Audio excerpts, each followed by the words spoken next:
चलो आगे पढ़ते हैं। वो मूवमेंट्स की बात कर रहा है। Various type of movements are generated by the muscularis layer of the small intestine. अब ये कह रहा है कि जो मस्कुलरिस लेयर होती है ना स्मॉल इंटेस्टाइन की, उसमें बहुत सारी मूवमेंट्स होती हैं, बहुत तरह की मूवमेंट्स होती है। वो कौन कौन सी है?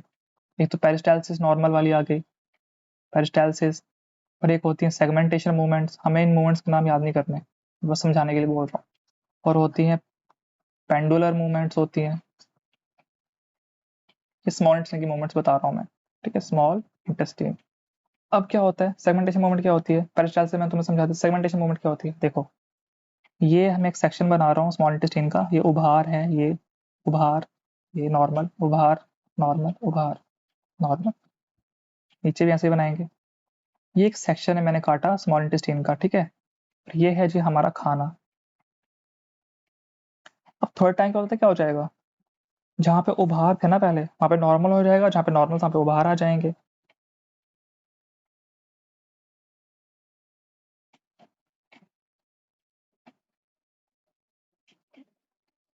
देखो, जहाँ पे नॉर्मल था वहाँ पे अब उभार आ गया, जहाँ पे उभार था वहाँ पे नॉर्मल रिलैक्स हो गया।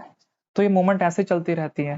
तो इन मूवमेंट से क्या होगा कि जो खाना है ना उसकी मिक्सिंग हो जाएगी, ठीक है, मिक्सिंग हो जाएगी एंजाइम के साथ, ठीक है। तो ये वो मूवमेंट की बात कर रहा है, ठीक है। चलो आगे पढ़ते हैं।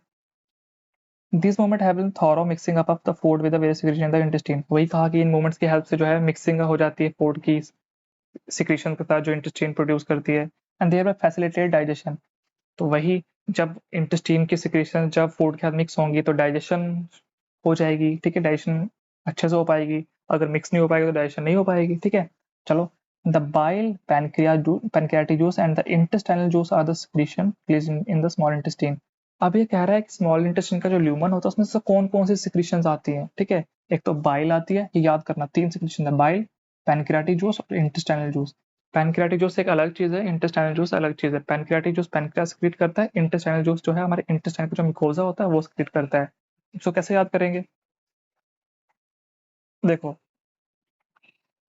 ये बनाया जो हमने ड्यूडेनम, सी शेप ड्यूडेनम हमारा, ठीक है, ठीक है। इसमें कौन सी डक्ट खुलती है? मैंने तुम्हें कहा था common pancreatico hepatic duct, common pancreatico hepatic duct, ठीक है, ये खुलती है। अब तुम बताओ, जो ये कॉमन पैनक्रियाटिको हेपेटिक डक्ट कौन कौन से एंजाइम लेके आती है?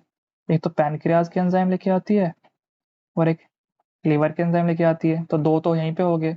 और जो तीसरा है वो इंटेस्टाइनल जूस है। इंटेस्टाइनल जूस जो है अपना इंटेस्टाइन जो स्मॉल इंटेस्टाइन का मुकोजा होता है वो सिक्रीट करता है। तो हो गया ना तीन। इसको ऐसे याद रखेंगे इस डायग्राम के साथ।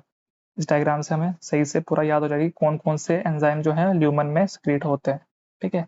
चलो आगे बढ़ते हैं। Pancreatic juice and bile juice are released to the hepatopancreatic duct. वही मैंने कहा जो मैंने अभी डायग्राम में समझाया। The pancreatic juice contains inactive enzymes. जो पैनक्रियाटिक जूस होता है ना वो जो भी एंजाइम सिक्रीट करता है वो पहले इनएक्टिव होते हैं। ये बहुत ज़्यादा इंपॉर्टेंट लाइन है। एक्टिव नहीं होते हैं, उनको कोई एक्टिवेट करेगा बाद में। जैसे पेप्सिनोजेन को एक्टिवेट किया था वैसे ही इनको भी एक्टिवेट करने कोई चीज़ आएगी, ठीक है। तो पहले जो है ये इनएक्टिव होते हैं, ठीक है। अब कौन कौन से एंजाइम्स हैं उनके नाम याद रखना बहुत ज़्यादा ज़रूरी है। ये तो ट्रिप्सिनोजेन, काइमोट्रिप्सिनोजेन, प्रोकार्बोक्सीपेप्टाइडेसिस, एमाइलेसिस, लाइपेसिस और न्यूक्लियसिस। देखो लाइपेसिस यहाँ पे आ गए और न्यूक्लियसिस आ गए और एमाइलेसिस भी आ गए, ठीक है। इनके नाम तुमने याद करने हैं, दिल से याद करना है, ठीक है, एकदम बसा देना दिमाग में, भूलने नहीं चाहिए, ठीक है। अब देखो, कुछ एक्टिवेट, अब इनको एक्टिवेट भी तो करना है। तो ये कह रहा है trypsinogen is activated by an enzyme enterokinase. जो ट्रिप्सिनोजेन है उसको कौन एक्टिवेट करता है? एंटेरोकाइनेज। और वो कौन सिक्रीट करता है? Intestinal mucosa. मैंने कहा था कि जो इंटेस्टाइन का मिकोजा होता है वो अपने ही एंजाइम सिक्रीट करता है खुद से, और उनमें से एक नाम है एंटेरोकाइनेज। और जो एंटेरोकाइनेज है वो ट्रिप्सिनोजेन को एक्टिवेट कर देता है, किसमें? ट्रिप्सिन में। और जो ट्रिप्सिन है वो एक एक्टिवेटेड फॉर्म है। और जो ट्रिप्सिन है फिर वो एक्टिवेट करता है जो बाकी के एंजाइम है ना पैनक्रियाज के, जैसे कि काइमोट्रिप्सिन हो गया, प्रोकार्बोक्सीपेप्टाइडेसिस हो गया, फिर वो इनको एक्टिवेट करेगा, ठीक है। इनको एक बार समझ लेते हैं कि आप कहने की कोशिश कर रहे हैं। देखो, ट्रिप्सिनोजेन, ट्रिप्सिनोजेन था, उसको एक्टिवेट हो गया किसमें? ट्रिप्सिन। किसने एक्टिवेट किया उसको? एंटेरोकाइनेस।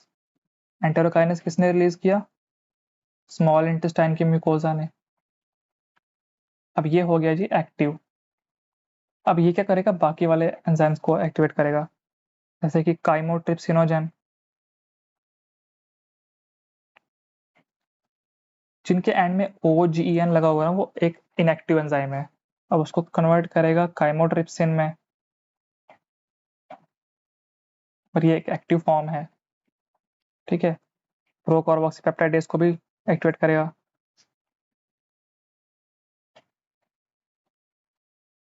पेप्टाइडेसिस, इसको भी एक्टिवेट करेगा, किसमें, कार्बोक्सीपेप्टाइडेस में। ये कौन कर रहा है, ये ट्रिप्सिन कर रहा है, ठीक है। तो ये याद रखना, यहाँ पे ट्रिप्सिन है और यहाँ पे एंटेरोकाइनेस है, ठीक है। आगे बढ़ते हैं। अब देखो, अब तुम कह रहे हो जो ये ट्रिप्सिन है ना, ये प्रोटीओलिटिक एंजाइम है, काइमोट्रिप्सिन भी प्रोटीओलिटिक एंजाइम है, कार्बोक्सीपेप्टाइड प्रोटीओलिटिक एंजाइम है। तो हमारा दिमाग ये सोचता है कि अगर ये तीनों प्रोटीओलिटिक एंजाइम है तो फिर तीन तीन अलग अलग एंजाइम्स क्यों है, सिर्फ ट्रिप्सिन ही क्यों नहीं है। तो इसका भी एक फंडा है, एक कॉन्सेप्ट बनाना पड़ेगा, नहीं तो भूल जाएगा, कॉन्सेप्ट बहुत जरूरी है। तो इसी जो डायग्राम है ना, ये डायग्राम इसी से समझते हैं। देखो, इसी डायग्राम से समझते हैं। देखो,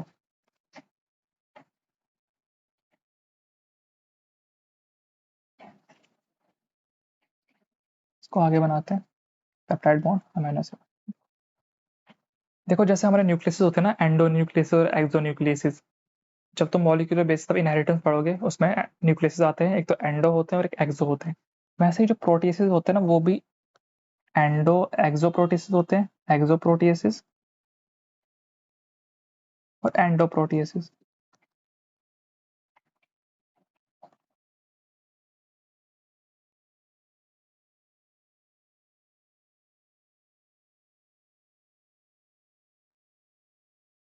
जो हमारा कार्बोक्सी पेप्टाइडेस है ना, वो एक एक्सो प्रोटीएस है। और जो बाकी ट्रिप्सिन बचा, काइमोट्रिप्सिन बचा, वो एक एंडो न्यूक्लियस है। उसका मतलब क्या है, जो कार्बोक्सी पेप्टाइडेस है ना, वो टर्मिनल अमीनो एसिड को तोड़ेगा, जो टर्मिनल वाले अमीनो एसिड है इनको तोड़ेगा, और इसको अलग से एक अमीनो एसिड हमें मिलेगा, और बाकी वाला जो ये पूरा मॉलिक्यूल एज सच अलग हो जाएगा, ठीक है। ठीक है, ये आ गया हमारा कार्बोक्सी पेप्टाइडेस, जो हमारा एक्सोन्यूक्लियस सॉरी एक्सोप्रोटीएस है। अब जो अपना ट्रिप्सिन और काइमोट्रिप्सिन है ना, बीच में, मतलब एक एंडोप्रोटीएसिस है, मतलब मॉलिक्यूल के बीच में यहाँ पे कहीं क्लीवेज करवाएगा, ठीक है, या तो यहाँ पे या तो यहाँ पे। तो ये डिफरेंस है इनमें, ठीक है। तो ये डिफरेंस समझना जरूरी है, तब तभी इतनी हेटेरोजेनिसिटी है, ठीक है। तो चलो आगे बढ़ते हैं, क्या कह रहा है ये, ठीक है, ये हमने पढ़ लिया, ठीक है। The bile release into the duodenum contains bile pigments, bilirubin and biliverdin, bile salts, cholesterol and phospholipids but no enzyme. भाई ये लाइन बहुत इंपॉर्टेंट है यार, प्लीज इसको याद रखना। जो बाइल स्क्रीट करता है ना अपना लिवर, उसमें कोई भी एंजाइम्स नहीं होते, इसको ध्यान से याद रखना। देखो, एंजाइम की डेफिनेशन क्या है, जो केमिकल रिएक्शन को फास्ट कर देता है, ठीक है। जैसे हमारा जैसे हमारा पेप्सिन था, पेप्सिन क्या कर रहा है, प्रोटीन्स को अमाइनो एसिड में, मतलब प्रोटीन्स को जो है उसने अपने जो पेप्टाइड्स में तोड़ना है, ठीक है, पेप्टाइड्स में, ठीक है, हमारे पेप्टोन्स हो गए, प्रोटीन्स उसमें तोड़ना है। तो ये केमिकल रिएक्शन है ना, केमिकल रिएक्शन। अगर उस रिएक्शन को कंप्लीट होने में 10 मिनट लग रहे हैं पेप्सिन के बगैर, जब मैंने पेप्सिन को इंट्रोड्यूस किया तो उस रिएक्शन को होने में 1 सेकंड लग रहा है, तो रिएक्शन तेज होगी ना, टाइम कम हो गया, रिएक्शन का रेट तेज हो गया। तो एंजाइम का फंक्शन ये होता है। पर जो बाइल होता है उसमें कोई एंजाइम नहीं होते, वो किसी रिएक्शन को तेज नहीं कर रहा है, ठीक है, वो किसी रिएक्शन को तेज नहीं कर रहा है। बाइल की अपनी ही एक स्टोरी है, जो फैट के डाइजेशन में काम आता है, ठीक है। वो हम अलग से पढ़ेंगे, क्योंकि फैट की डाइजेशन बहुत इंपॉर्टेंट है, वो समझने में बहुत डिफिकल्टी होती है उसको, वो अलग से समझेंगे, ठीक है। तो क्या कर रहा है, बाइल में जो था अपना बाइल पिगमेंट थी कौन सी, बिलीरुबिन था, बिलीवर्डिन था। जो बिलीवर्डिन है वो बिलीरुबिन से ही बनता है, ठीक है। और बिलीरुबिन कैसे बनता है, जो हमारे आरबीसी होते हैं ना, उनके 120 डेज के बाद उनकी डेथ हो जाती है स्प्लीन में। तो जब वो टूट जाते हैं ना, तो उनमें से जो है बिलीरुबिन सिक्रीट होता है। तो बिलीरुबिन जो है वो लीवर में आता है अल्टीमेटली, और लीवर से वो एक्सक्रीट हो जाता है बाहर। या तो यूरिन के थ्रू हो जाता है या तो फीसिस के थ्रू हो जाता है, अलग अलग फॉर्म्स में, वो हमें नहीं समझनी अभी, ठीक है। तो इन केस हमारे लीवर में कोई प्रॉब्लम हो जाए, ठीक है, लीवर सही से फंक्शन नहीं कर पा रहा है, ठीक है, या तो लीवर ब्लॉक हो जाए, उसी कोई डक्ट ब्लॉक हो जाए, ठीक है, और भी बहुत से रीजन होते हैं। तो जो बिलीरुबिन है वो ब्लड में एक्यूमुलेट हो जाएगा, ब्लड में उसकी कंसंट्रेशन बहुत ज़्यादा इंक्रीज हो जाएगी, जिससे हमें हो जाएगा जॉन्डिस। अब जो बिलीरुबिन उसका कलर येलो होता है, तो इसलिए जॉन्डिस में जो हमारा आइज का स्क्लेरा जो होता है, आइज का जो कॉर्निया होता है, ठीक है, वाइट पोर्शन, वो जो हो जाता है येलो हो जाता है, हमारे फिंगर्स येलो हो जाते हैं, हमारी बॉडी का कलर येलो हो जाता है, तो इसका ऐसा रहता है, ठीक है। ये हमको नहीं याद करना, ये बस मैं तुम्हें समझाने के लिए बता रहा हूँ कि बिलीरुबिन बाइल पिगमेंट है, मतलब कलर है उसका। और बाइल सॉल्ट्स की बात कर रहे हैं, बाइल सॉल्ट कौन कौन से होते हैं? सोडियम टारोकोलेट होता है, सोडियम ग्लाइकोकोलेट होता है, वो हमारे बाइल सॉल्ट्स हैं। कोलेस्ट्रॉल भी होता है, तो ध्यान से रखना कि कोलेस्ट्रॉल भी हमारे बाइल में प्रेजेंट होता है। और फॉस्फोलिपिड होता है, कौन सा होता है? लेसिथिन होता है। हमें इनका नाम नहीं याद करना, हमें बस इतना याद रखना है कि कोलेस्ट्रॉल होता है, फॉस्फोलिपिड होता है, बाइल सॉल्ट होते हैं और बाइल पिगमेंट्स होती है। उनके बाइल पिगमेंट्स के नाम भी याद रखना, बिलीरुबिन और बिलीवर्डिन। और ये भी याद रखना कि कोई एंजाइम्स नहीं होते। ये बहुत इंपॉर्टेंट लाइन है, इससे डायरेक्ट क्वेश्चन बन सकता है, ठीक है। अब बाइल का फंक्शन क्या है? Bile help in the emulsification of fats. देखो, फैट के जो मॉलिक्यूल होते हैं ना, बहुत बड़े बड़े होते हैं और वो हाइड्रोफोबिक होते हैं। और जो हमने एंजाइम जितने भी जीआईटी में पढ़े, सब हाइड्रोफिलिक होते हैं, वाटर लविंग होते हैं। और जो फैट होते हैं वो वाटर को रिपेल करते हैं। तो अगर हमारे एंजाइम वाटर लविंग है और जो हमारा फैट है वो वाटर को रिपेल करता है, तो फिर वो रिएक्शन वो कर ही नहीं पाएगा ना, तो वो डाइजेस्ट कैसे होंगे? तो फिर बाइल वहाँ पे एक काम करता है कि बाइल जो होता है फैट को छोटे छोटे टुकड़ों में तोड़ देता है, इमल्सिफिकेशन करवा देता है उसकी, ठीक है, सरफेस एरिया बढ़ा देता है। और बाकी इसकी एक अलग स्टोरी है, उसको हम अलग से पढ़ेंगे वो कैसे करता है, ठीक है। तो बाइल की हेल्प से जो है फैट की इमल्सिफिकेशन हो जाती है। तो इमल्सिफिकेशन वर्ड बहुत इंपॉर्टेंट है, ठीक है। Breaking down of fat into very small micelles, ठीक है। बाइल आल्सो एक्टिवेट लाइपेसेस, जो बाइल का एक और फंक्शन है वो क्या करता है, जो हमारे लाइपेसेस है ना, पैनक्रियाटिक लाइपेसेस, उनको भी एक्टिवेट करता है। तो इसमें से दो लाइन हमको याद रखनी है, एक तो एंजाइम जो है उसमें प्रेजेंट नहीं होते और ये एक्टिवेट करता है लाइपेसेस को। ये दो में से ना पोटेंशियल क्वेश्चन बन सकता है, तो भूल नहीं जाना चाहिए, क्योंकि ये छोटी छोटी सी लाइन है, ये भूल सकती हैं, तो हमको ये याद रखनी है, ठीक है। इनको याद रखना, दिलो दिमाग से इसको याद रख लेना भाई। एंजाइम नहीं होते और लाइपेसेस को भी एक्टिवेट करते हैं। चलो आगे बढ़ते हैं। The intestinal mucosa mucosal epithelium has goblet cell which secrete mucus, ठीक है। अब ये क्या कह रहा है, जो इंटेस्टाइन का म्यूकोजा होता है ना, जो उसका एपिथेलियम होता है म्यूकोजा का, उसमें गोबलेट सेल होते हैं, ठीक है। गोबलेट सेल, उनका काम क्या होता है, वो म्यूकस सिक्रीट करते हैं। The secretion of brush border cell of the mucosa along with the secretion of goblet cell constitute the intestinal juice और succus entericus। अभी क्या कह रहा है, समझते हैं इसको। देखो, ये हमारा स्मॉल इंटेस्टाइन का लेयर बना रहा हूँ मैं, ठीक है। ये है उसका एपिथेलियम है, ये म्यूकोजा है, अपनी म्यूकोजा वाली लेयर है। ये है epithelium, brush border colony epithelium है, ठीक है, ये नॉर्मल एपिथेलियम है। और ये बीच में एक मॉडिफिकेशन होगी, ये बन गया जी गॉबलेट सेल। उसका फिर से एक नॉर्मल एपिथेलियम, नॉर्मल नॉर्मल, बीच में फिर से आ गया एक गॉबलेट सेल, फिर से नॉर्मल नॉर्मल नॉर्मल, और ये अपने न्यूक्लियस है, ठीक है। अब देखो, जो रेड से बना है ना, ये है अपना गॉबलेट सेल है, और जो ब्लैक से है ये नॉर्मल एपिथेलियल सेल है। जो रेड वाले से दिखाया ना, ये स्क्रीट करेंगे अपना म्यूकस, जो गॉबलेट सेल है स्क्रीट करेंगे म्यूकस, और जो ब्लैक वाले हैं वो स्क्रीट करते हैं normal intestinal juice, sorry intestinal juice नहीं, जो एंजाइम्स हैं बाकी। इंटेस्टाइनल जूस बाद में देखते हो क्या चीज़ है, ठीक है। इसने स्क्रीट किया म्यूकस, इसने स्क्रीट किया डाइजेस्टिव एंजाइम। तो सर्कस एंटेरिकस क्या होता है और इंटेस्टाइनल जूस क्या होता है? इन दोनों को मिला के म्यूकस प्लस डाइजेस्टिव एंजाइम जो स्क्रीट करता है एपिथेलियल सेल म्यूकोजा का, उसको मिला के हम कहते हैं सर्कस एंटेरिकस और इंटेस्टिनल जूस, ठीक है। तो वो यही कहना चाह रहा है, ठीक है, ठीक है। चलो आगे पढ़ते हैं। The juice contains a variety of enzymes like, अब देखो, जो सर्कस एंटेरिकस है इसके अलग अलग एंजाइम्स है और इनके नाम याद रखना बहुत जरूरी है। सबसे पहले होता है डाइसेक्राइडेसिस। देखो, जो 30% स्टार्च हमने तोड़ा था माउथ में, वो डाइसेक्राइड में कन्वर्ट हुआ था। और जो पैनक्रियाज के जो अपना अमाइलेज था उसने भी तोड़ा उसको, जो 70% बचा था वो भी डाइसेक्राइड में टूटा। अब इसको भी आगे तोड़ना है ना, तो उसको तोड़ने के लिए डाइसेक्राइड डेसिस होते हैं, यहाँ पे DASES लगा हुआ है ना, मतलब वो तोड़ेगा, ठीक है, उसका लिटिक एक्शन है। और उसमें से एक एग्जांपल दी है माल्टेस। डाइसेक्राइडेस एक ब्रॉड टर्म है और माल्टेस उसकी आगे फॉर्म है, ठीक है। डाइपेप्टाइडेसिस इनको भी तोड़ना है। लाइपेस देखो यहाँ पे भी आ गया, लाइपेस हर जगह पे। लाइपेस इंटेस्टीन के जूस में भी लाइपेस, मतलब लाइपेस कहता है मुझे हर जगह पे आगे रहना है, ठीक है। और न्यूक्लियोसाइडेसिस, ये याद रखना, पैनक्रियाटिक जूस में सिर्फ न्यूक्लियेसिस होते हैं, उसमें न्यूक्लियोटाइडेसिस और न्यूक्लियोसाइडेसिस नहीं होते हैं। जबकि जो अपना सक्कस एंटेरिकस है उसमें न्यूक्लियोसाइडेसिस भी होते हैं और न्यूक्लियोटाइडेसिस भी होते हैं। न्यूक्लियोटाइडेसिस यहाँ पे नहीं लिखा पर एटसेट्रा तो लिखा हुआ है ना, तो इसमें न्यूक्लियोटाइडेसिस भी आ जाते हैं, ठीक है। तो ये वाली लाइन इंपॉर्टेंट है, न्यूक्लियोसाइडेसिस वाली याद रखना यार प्लीज, ठीक है। The mucus along with the bicarbonates from the pancreas protect the intestinal mucosa from acid as well as provide an alkaline medium, ठीक है।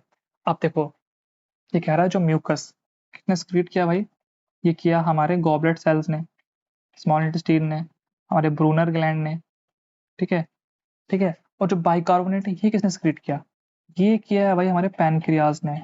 हमारा पैनक्रियाज जो है बाइकार्बोनेट भी सक्रीट करता है, ठीक है। हमारा स्टोमक भी बाइकार्बोनेट सक्रीट करता है, हमारे सलाइवा में भी बाइकार्बोनेट होता है, और जो हमारा पैनक्रियाज होता है उस वो भी बाइकार्बोनेट को सक्रीट करता है। अब इनका फंक्शन क्या होता है, म्यूकोसा फंक्शन मैंने तुम्हें बता दिया कि वो प्रोटेक्ट करता है हमारे म्यूकोसा को। देखो एसिड जो हमारे स्टोमक में प्रोड्यूस हुई थी, तो जब वो खाना स्मॉल इंटेस्टाइन में आएगा तो एसिड तो उसके साथ मिक्स ही होगी ना, तो एसिड जो है वो डैमेज कर सकती है म्यूकोसा को स्मॉल इंटेस्टाइन के, तो उसको कौन बचाता है, उसको बचाता है हमारा गॉबलेट सेल की सिक्रीशन जो है म्यूकस। म्यूकस एक लेयर बना देता है म्यूकोसा के बीच में और एसिड के बीच में, उसको प्रोटेक्ट करता है, एक तो लुब्रिकेट भी करता है ताकि वो इजीली पास हो जाए स्मॉल इंटेस्टाइन से, ठीक है। स्मॉल इंटेस्टाइन से पास अगर अगर म्यूकस नहीं होगा तो फ्रिक्शन से जो है स्मॉल इंटेस्टाइन के सेल जो है डैमेज हो जाएंगे, वहां पे इन्फ्लेमेशन हो जाएगा। और दूसरा फंक्शन है बाइकार्बोनेट। बाइकार्बोनेट जो होते हैं ना वो एल्कलाइन नेचर के होते हैं, ठीक है। बाइकार्बोनेट जो होते हैं वो एल्कलाइन नेचर के होते हैं। और जो हमारे पैनक्रियाज के एंजाइम होते हैं ना वो नखरीले होते हैं, वो कहते हैं कि हमें एल्कलाइन मीडियम ही चाहिए काम करने के लिए। और जो इंटेस्टाइनल के जूस होते हैं उनको भी अल्कलाइन मीडियम चाहिए होता है, अगर एसिड मीडियम में डालोगे तो वो काम ही नहीं करेंगे, इनएक्टिवेट हो जाएंगे, ठीक है। तो अल्कलाइन मीडियम प्रोवाइड कौन करता है, हमारा बाइकार्बोनेट। एक तो बाइकार्बोनेट एसिड को भी न्यूट्रलाइज करता है, एसिड को न्यूट्रलाइज करता है, और अल्कलाइन मीडियम भी प्रोवाइड करता है पैनक्रियाटिक एंजाइम्स के लिए और इंटेस्टाइनल एंजाइम के लिए, ठीक है। आगे बढ़ते हैं, ठीक है। अल्कलाइन मीडियम, ठीक है। पीएच कितना है, देखो इसको न्यूमेरिकल वैल्यू याद रखनी है 7.8, ठीक है। 7.8 का पीएच तो चाहिए होता है, ठीक है, पैनक्रियाटिक जूस को काम करने के लिए, ठीक है।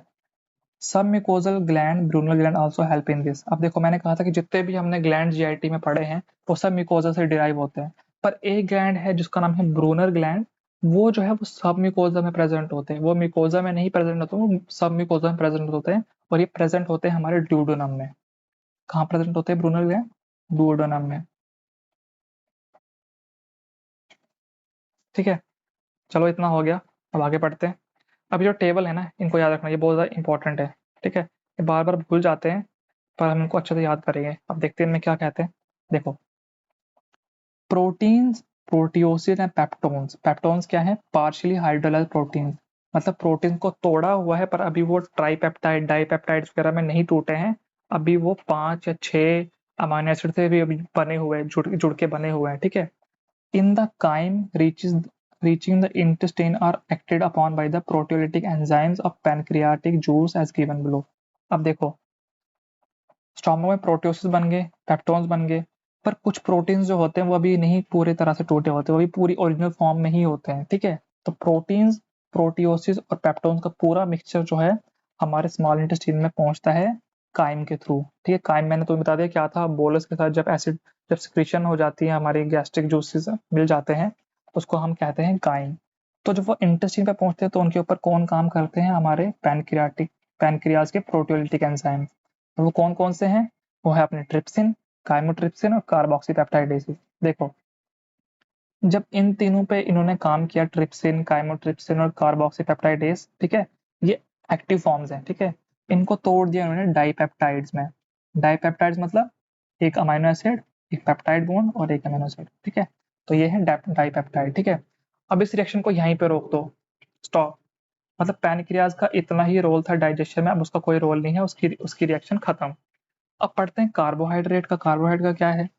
देखो, जो काइम में कार्बोहाइड्रेट था, ठीक है, 30% तो हो गया था हाइड्रोलाइज, वो डाइसेक्राइड में टूट गया था, पर जो बाकी का जो 70% है वो तो भी बचा हुआ है ना, तो उसके ऊपर काम करता है हमारा पैनक्रियाटिक अमाइलेज, ठीक है, उसको तोड़ देता है डाइसेक्राइड में। डाइसेक्राइड क्या है? मतलब दो ग्लूकोज के मॉलिक्यूल्स ऐसे जुड़े हुए हैं, ये अपना डाइसेक्राइड। पॉलीसेक्राइड मतलब बहुत सारे ग्लूकोज के मॉलिक्यूल जुड़े हुए हैं, ये जी पर ग्लूकोज, जी जी जी, ठीक है, क्या ना पॉलीसेक्राइड है। जब इसको तोड़ दिया, जब इसको तोड़ दिया तो हमारे पास डाइसेक्राइड हो गया, ठीक है। ये है, ये जो अमाइलेज है, पैनक्रियाटिक अमाइलेज की बात कर रहा है, ठीक है। उसके बाद अब तीसरी बात है फैट। फैट की डाइजेशन अपने में ही एक अलग ही टॉपिक है, ठीक है, उसको हम बाद में अलग से पढ़ते हैं। तो अभी यहाँ पे देखते हैं क्या लिखा हुआ है। Fats are broken down by lipases. कौन सा लाइपेसिस की बात कर रहे हैं? Pancreatic lipases with the help of bile. देखो, फैट के डाइजेशन में लाइपेसिस तो होते हैं, पर बाइल भी बहुत ज्यादा जरूरी होता है। बाइल क्या करता है? उसकी इमल्सिफिकेशन करवाता है, ठीक है। और किसमें तोड़ देता है इसको? डाई एंड मोनोग्लिसराइड्स, ठीक है। देखो, फैट पे लाइपेसिस ने काम किया, डाइग्लिसराइड पे भी लाइपेसिस ने काम किया, और मोनोग्लिसराइड बन गए, ठीक है। इस रिएक्शन को भी यहीं पे रोक दो, यहाँ पे रोक दो डाइसेक्राइड पे। मतलब पैनक्रियाज का रोल इतना ही है, एक तो इसने डाइपेप्टाइड बना के दिया, डाइसेक्राइड बना के दिया, डाइग्लिसराइड बना के दिया और मोनोग्लिसराइड बना के दिया, ठीक है।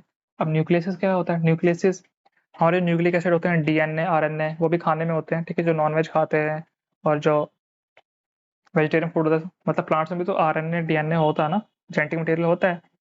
तो देखो, पैनक्रियाटिक जूस में सिर्फ न्यूक्लियसेस होते हैं, न्यूक्लियोटाइडेसेस और न्यूक्लियोसाइडेसेस नहीं होते हैं, प्लीज इसको ध्यान से याद करना, ठीक है, ये भूलना मत। तो पैनक्रियाटिक जूस में ये न्यूक्लिक एसिड पे काम करता है और क्या बनाता है? न्यूक्लियोटाइड्स बनाता है और न्यूक्लियोसाइड्स बनाता है, न्यूक्लियोटाइड्स बनाता है और न्यूक्लियोसाइड्स बनाता है। तो इनको हम अलग से लिखते हैं कि क्या क्या बन गया हमारे पास, उसको अलग से एक साइड पे लिख दो कि क्या क्या बनता है पैनक्रियाज की रिएक्शन के बाद। अभी इंटेस्टाइनल जूस की रिएक्शन नहीं हुई है, ठीक है, सक्कस एंटेरिकस का भी रोल नहीं आया। तो क्या क्या हमारे पास? डाइपेप्टाइड है, डाइसेक्राइड्स हैं, मोनोग्लिसराइड्स हैं, न्यूक्लियोटाइड्स बने और न्यूक्लियोसाइड्स बने, ठीक है, ये याद करना है। तो तुम सोच रहोगे कि देखो, पैनक्रियाज में सिर्फ न्यूक्लियस था तो रिएक्शन तो सिर्फ न्यूक्लियोटाइड में रुक जानी चाहिए, फिर यहाँ पे न्यूक्लियोसाइड्स में भी रिएक्शन तोड़ दी इन्होंने। तो और न्यूक्लियोसाइड्स को में कन्वर्ट होने के लिए यहाँ पे न्यूक्लियोटाइडेसिस होने चाहिए, पर हमने कहा था कि पैनक्रियाज में न्यूक्लियोटाइडेसिस तो होते ही नहीं है। देखो, हमारी सोच एकदम करेक्ट है, ठीक है, हम बिल्कुल सही सोच रहे हैं, ठीक है। इस रिएक्शन को अल्टीमेटली न्यूक्लियोटाइड पे ही रुकना चाहिए। जब तुम फर्स्ट ईयर एमबीबीएस में पहुंचोगे ना, तो तब तुम्हें ये रिएक्शन एकदम पूरी डिटेल में, ठीक है, तब तुम समझोगे। पर एनसीईआरटी में हमें यही बताया गया है, तो हमको यही याद करके चलना पड़ेगा। अपने से कोई भी दिमाग लगाने की जरूरत नहीं, क्योंकि क्वेश्चन जब बनेगा ना, तो वहां पे ये नहीं पूछेगा कि तुम कहाँ से पढ़ के आए हो, कौन सी एक्स्ट्रा बुक पढ़ के आए हो, वो सिर्फ एनसीईआरटी का ही सोचेगा, ठीक है। तो एनसीईआरटी में ये लिखा था, तुम यही लेके चलोगे आगे, ठीक है, अपना दिमाग लगाने की जरूरत नहीं है। तो ये जो चीजें हैं, ये बन गई हमारे पास, इनको, इन 5 चीजों को एकदम दिल से याद कर देना, दिमाग से याद कर देना, ठीक है। अल्टीमेटली टेक्निकली दिमाग से याद करना है, पर फीलिंग समझो, ठीक है। उसके बाद ये, हाँ, यहाँ तक आगे हमारी पैनक्रियाज की रिएक्शन खत्म होगी। अब जो यहाँ से आगे शुरू हो रही है ना, ये हमारी इंटेस्टाइनल जूस जो है ना, सर्कस एंटेरिकस, उसकी रिएक्शन है। अब वो जो है वो इन पे काम करेगा। तो ये बचे ना ये वाले, ये जो हमने बनाए, अब इन पे काम करेगा कौन? Intestinal juice. देखो अब कैसे काम कर रहा है।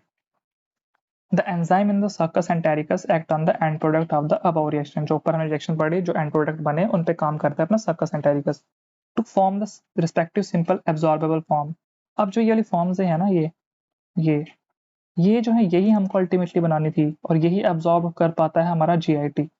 बाकी जो ऊपर ये वाली फॉर्म्स हमने, जो ये हैं, ये नहीं एब्जॉर्ब कर पाता है, इनको फर्दर मेटाबोलाइज करना पड़ता है, ठीक है।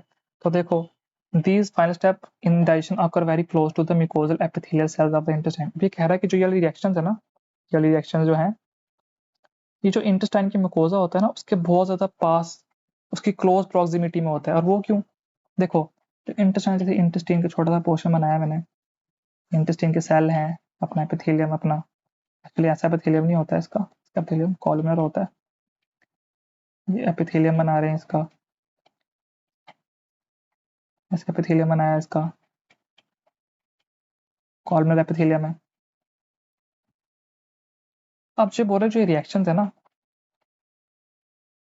ये यहाँ पे एकदम क्लोज होते हैं इन एपिथेलियम के। वो क्यों होता है?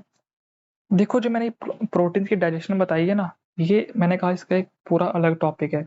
फाइनली जो ये होते हैं ना डाई जो अपने ये अपने डाईपेप्टाइड हैं, ये जो होते हैं ना वो इंटेस्टाइन के जो सेल होते हैं ना उनके अंदर चले जाते हैं, वहां पे अलग से अपने होते हैं, अपने अलग से एंजाइम होते हैं जो इन डाईपेप्टाइड्स को तोड़ देता है इंडिविजुअल अमाइनो एसिड में। पर हमारी एनसीईआरटी में वो नहीं लिखा है। तो अगर एंजाइम्स जो हैं, अगर एंजाइम्स यहाँ अंदर हैं, तो इन प्रोडक्ट्स को भी तो रिएक्शन यहीं पे पास ही करनी पड़ेगी ना। दूर करेंगे तो वो यहाँ पे अंदर जा ही नहीं पाएंगे। देखो हमको ये याद नहीं करना है, पर मैं तुम्हें कह रहा हूँ कि ये रिएक्शन यहाँ क्लोज प्रॉक्सिमिटी में इसलिए हो रहे हैं क्योंकि जो एंजाइम है वो अल्टीमेटली यही सेल्स क्रिएट कर रहे हैं। अगर ये कहीं कहीं दूर होंगे तो वो एंजाइम इन पे एक्ट ही नहीं कर पाएंगे। इसलिए जो फाइनल रिएक्शंस जो होती हैं वो म्यूकोजा के एकदम पास होती हैं। ठीक है, तो यही कहने की कोशिश कर रहा है। अब देखो, the breakdown of biomacromolecules mentioned above occur in the duodenum region of the small intestine. अब ये कह रहा है कि जो ऊपर की जो रिएक्शंस हैं, जो ये टूट रहे हैं, ठीक है, ये जो है ड्यूडेनम में हो रही है। ठीक है, अब इसको कैसे याद रखेंगे? देखो, ये अपना ड्यूडेनम है, ये अपनी हिपैटोपैनक्रियाटिक डक्ट आ गई। ठीक है, यहाँ पे अपना स्फिंक्टर ऑफ ओडाई हो गया, यहाँ पे अपने एंजाइम रिलीज हो रहे हैं। तो देखो, देखो फूड यहाँ से आ रहा है, ये फूड है। देखो ये एंजाइम क्रिएट कर रही है ना, ये इस डक्ट से एंजाइम क्रिएट हो रहे हैं। हमारे पैनक्रियाज के एंजाइम भी यहीं पे जा रहे हैं, हमारे लीवर के जो सिक्रीशन वो भी यहीं पे जा रही है। ठीक है, तो अगर सिक्रीशन ड्यूडेनम में जा रही हैं तो फिर जो मेटाबॉलिक रिएक्शन जो होंगी, जो डाइजेशन की रिएक्शन, वो भी तो ड्यूडेनम रीजन में ही होंगी ना। जब हमारी डक्ट ही ड्यूडेनम के अंदर जा रही है, जब सारी सिक्रीशंस ही ड्यूडेनम में हो रही हैं, तो ये जो रिएक्शंस जो हैं, हमारी जो रिएक्शंस हैं जो हमको सिंपल एब्जॉर्बेबल फॉर्म में तोड़ना है, वो भी ड्यूडेनम रीजन में ही होंगी ना। तो इस वाले कॉन्सेप्ट से तुम इस वाली लाइन को याद कर सकते हो। ठीक है, देखो ब्रेकडाउन जो हो गया है, जो टूट रहे हैं बायोमैक्रोमोलिक्यूल्स, वो हो रहा है ड्यूडेनम में, और जो एब्जॉर्प्शन हो रही है वो होती है अपने जूजेनम में और इलियम में। ठीक है, इन दोनों में होती है एब्जॉर्प्शन, और इसमें होता है ड्यूडेनम में होता है ब्रेकडाउन। ठीक है, the undigested and unabsorbed substances are passed on to the large intestine. अब जो चीजें या तो डाइजेस्ट नहीं हो पाई हैं, ठीक है, या तो वो एब्जॉर्ब नहीं हो पाई हैं, वो जो है लार्ज इंटेस्टाइन में चली जाती है, और उनका आगे देखते हैं क्या होता है, वो लार्ज इंटेस्टाइन में पढ़ेंगे। ठीक है, अब ये वाला टेबल देख लेते हैं। डाइपेप्टाइड को हमने तोड़ दिया किसमें? अमीनो एसिड में, और ये एब्जॉर्ब हो जाएंगी।